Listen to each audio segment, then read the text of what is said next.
Dozer Control.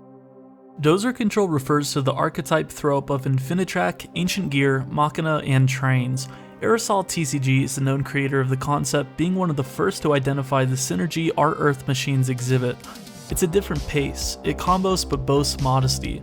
Making negates isn't the goal, but establishing possibly the best grind game in exerting control is. Let's talk about it. As mentioned before, establishing an amazing grind game is one of the deck's biggest strengths. The deck features an infinite resource loop between Ancient Gear Box, Double-Headed Anger Knuckle, and Super Express Bullet Train. Anger Knuckle will discard our box, the special summon Bullet Train, and then in the end phase, once the train has found its way back to the graveyard, it will add box to hand, which will then search any monster with either 500 attack or defense. Pretty cool, right? A grindy deck excels during a simplified game state. This is where the Machina side comes in. Machina Citadel has the ability to act as a Regeki during either player's turn and returns from the graveyard whenever a machine monster has been destroyed.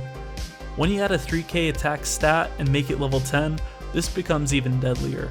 You can attack with it alone or use it with your trains to go into bigger XYZ monsters.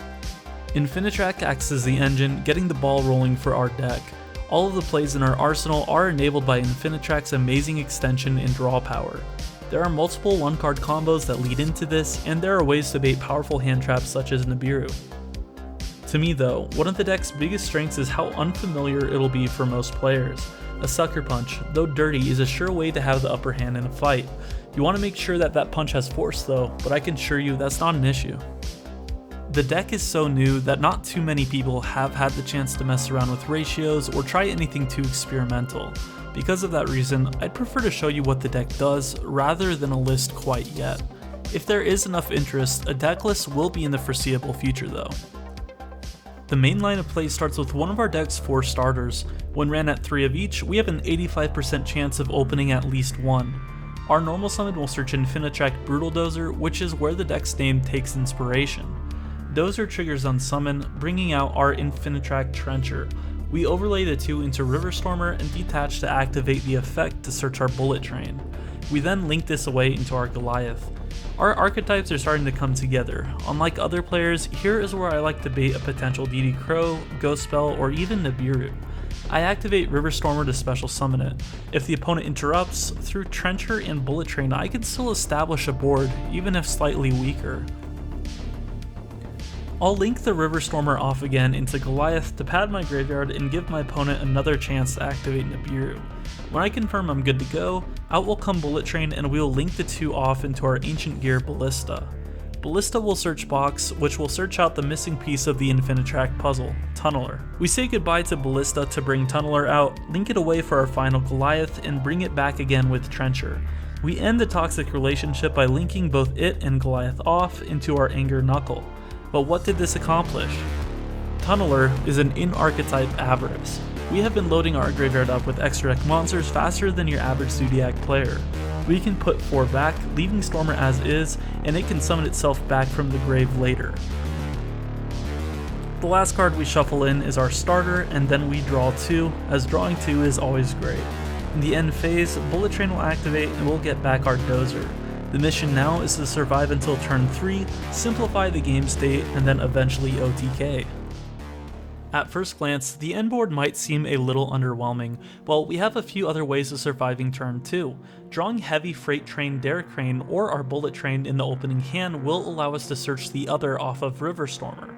We can bring Bullet Train back at the end of the combo using Anger Knuckle, and special summon Derrick Crane right after. We can overlay these to go into our favorite Explorer, Super Dora, and detach Bullet Train during the end phase to still get its effect. The opponent will have to negate the effect when Super Dora activates on their turn, or find a way to get over a 4k booty as it becomes unaffected by card effects. To make matters worse, when Derrick Crane is detached, he can pop any card on your opponent's field.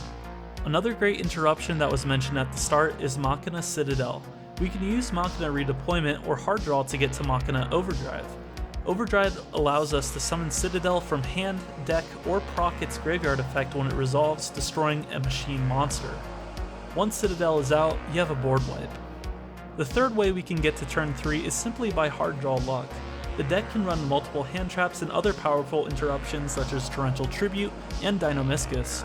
It isn't unreasonable to expect you'll draw into these in your starting hand or off of Tunneler.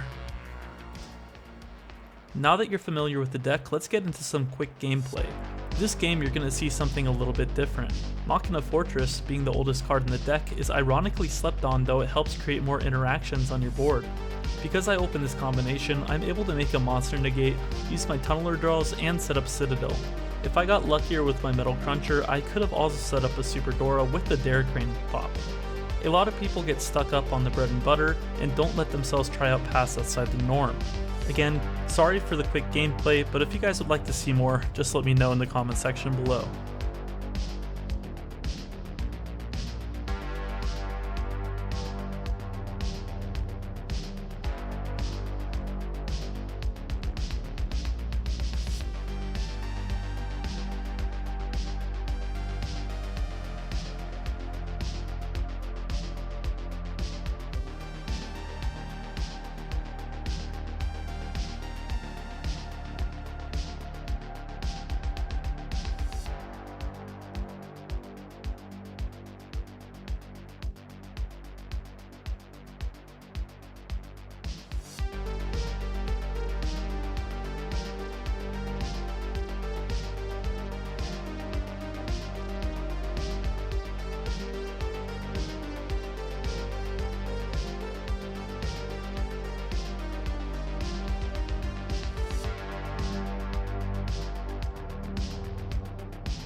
I know that this was super quick, but it demonstrates some of the better combos we can accomplish.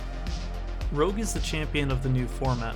We still have to deal with VW and Dragon Link, but we aren't shut out of our place anymore by VFD or Zexalog. With the right pilots, I think that this deck can see good levels of competitive success. This is why I created the Infinitrack Duelist Facebook group. You can join me there to explore the deck further, talk theory, deck build, and more. I don't want the Infinitrack contact to stop here. I fully plan on discussing combo paths, deck building theory, and covering gameplay in a more comprehensive format. If you want to see how to make boards like this, make sure you're subscribed so you don't miss the upload. I know it's been a while, but I'm going to try to be a lot more consistent. There is no excuse, I was just slacking on my content. If you have any suggestions for content you'd like covered, competitive or not, please let me know and I'll check it out. Thank you for watching, I'll see you guys in the next video. Peace.